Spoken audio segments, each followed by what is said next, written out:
Hello and welcome everyone. This is Dave Real Pouch channel. Yeah, I'm considering changing my channel's name, but here, let me adjust my headset. I don't like how I sound myself. Okay, if I can have this a little bit like that, that's better. You now I can hear my own voice.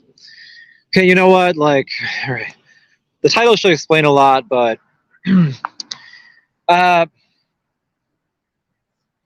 you know, this new rule they want to start tomorrow, it really sucks. It really sucks. And it sticks with totalitarianism. Totalitarian rule, obviously, deals with governing over all aspects and components of everyone's lives.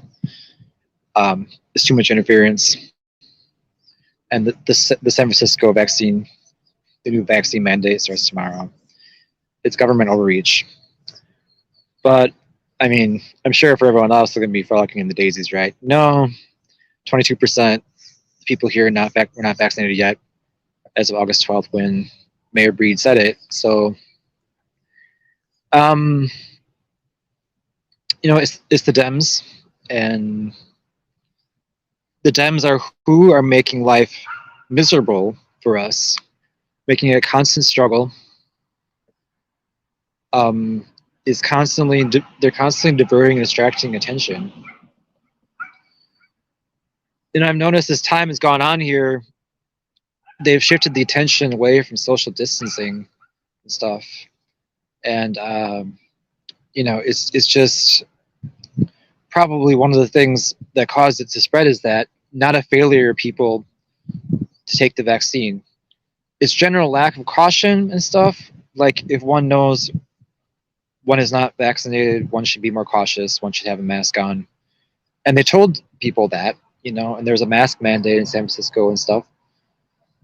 It's ridiculous. The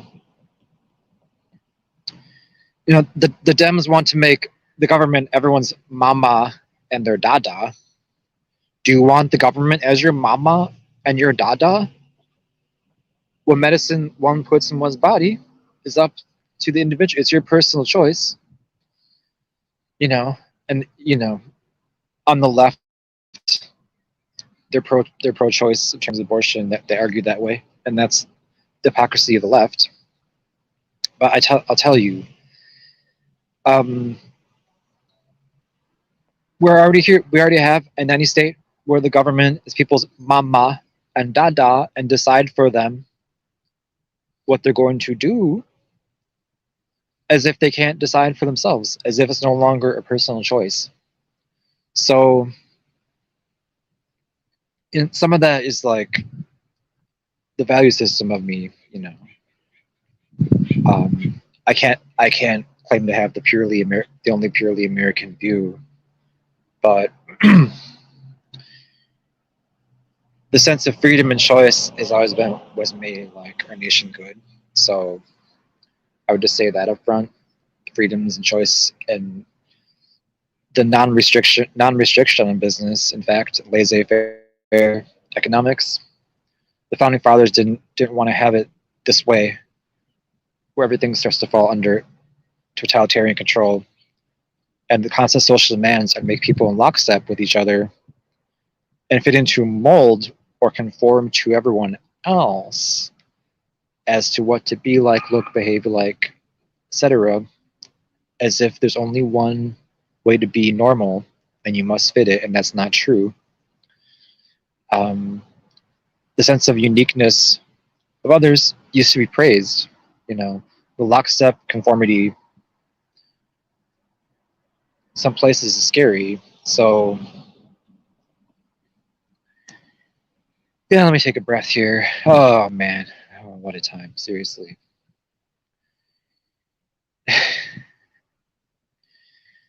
So anyway, they shifted attention away from like the basic precautions, even though the masking was emphasized once they started vaccinating and stuff. They no longer talked about social distancing, and yet people standing on top of each other. And that, my friends, is how it probably spreads.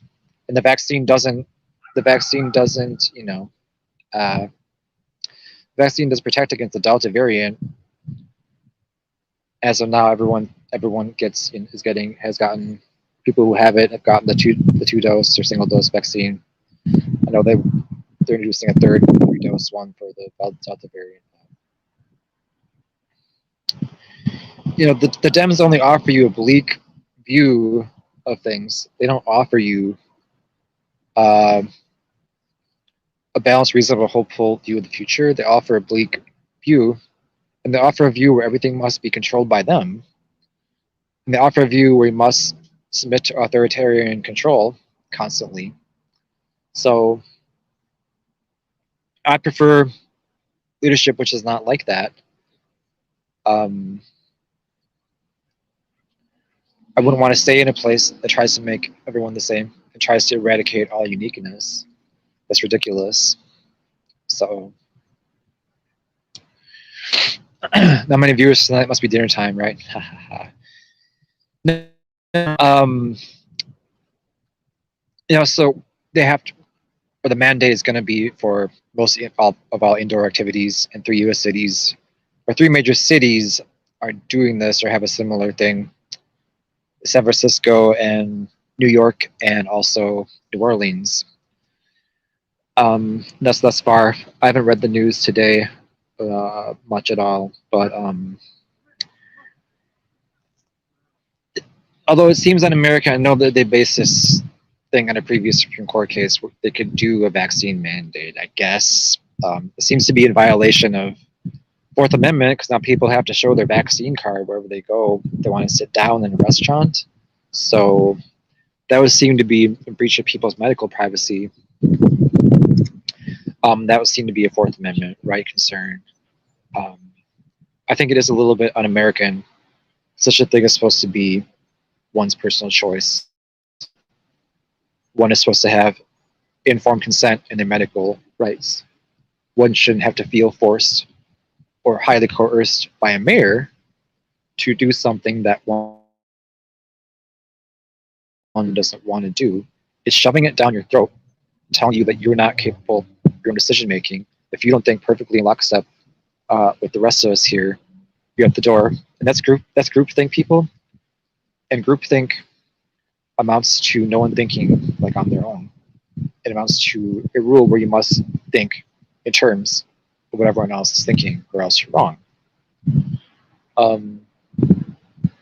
As a believer, I don't do that. For me, the scriptures are the highest authority. It's not a mayor, or it's not what the group thinks. Okay. It's the Catholic biases that are leading people that way because they want to kowtow to the bishop or the priest making decisions. And so they're thinking in terms of government would be a similar thing. They'd have to kowtow to the mayor, the governor, and they'd have to think completely in lockstep with the rest of people, which is like their congregation. So I could drone on for 10 minutes or longer. Let's see what other things were to say. Oh, yeah. I could say a bunch of stuff, but basically, Mayor Breed is not right. The vaccine thus far doesn't cut it to combat the Delta variant. Until people get the 3rd dose, most people who got it only received 2 doses, like I'm saying. So at this point, it's somewhat vain. All this is just vain striving. She's not right. And this coronavirus surge in positive tests, it could have been travelers, people bringing the virus in over the borderline when they contracted the virus elsewhere. What if the mask mandate was working here? That's all that was happening, and there's no viruses being contracted here as much. It's possible. Plus, a vaccine is not the same thing as antiviral. So, doing the vaccine, it wouldn't necessarily eradicate the virus among those who already contracted it. So, I'm just saying. Now, just watch. There's going to be so much more that happens once people see what they have to do to be inside here in the city. Watch all these news stories come up of violence and people acting strange. Watch everything. This is going to be so strange. Trust me. This is going to be so strange when you see what people do in response to this. I'm telling you, like, I've already seen firsthand like a rise in mental illness. People walking around all deranged and stuff. It's truly accurate. The pressure being placed on the public as a whole is causing it, and it is the mayor's fault. So I'll tell you that.